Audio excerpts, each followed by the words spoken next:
Hello friends, तर आज आपण बनवणार आहे स्पेशल वांग्याची भाजी. ठीक आहे, तर आपण वांगे कापून घेतले, सर्व काटे त्याचे काढून घ्यायचे. ओके. आणि त्याला असं आतमधून कापायचं जेणेकरून ते शिजतात व्यवस्थित असं. ठीक आहे. आणि मग त्याला ना चांगलं बघून घ्यायचं आतमधून पण काही खराब आहे की काय कळू नाही जातं आपल्याला. अख्खे वांगे बनवत होते मी. आणि याला धुवून घ्यायचं आहे 2 पाण्याने.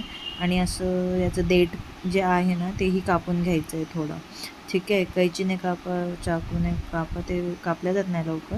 बट असं कापून घ्यायचं आहे, धुवून घ्यायचं.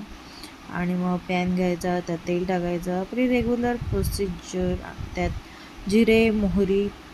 मी यावेळेस कांदे आणि टमाटे टाकून बनवली, नाही तर युजुअली मी फक्त शेंगदाणे टाकूनच बनवते. बट यावेळेस मी सुविचार केला नवीन काहीतरी बनवायचा. हे जे आहे हा ना ठेचा आहे मिरची आणि लसूणचा. ठीक आहे.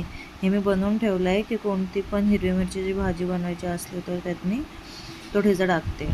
त्यात हे मी वांगे टाकलेत, थोडेसे होऊ दिलेत मी वांगे यात. ठीक आहे.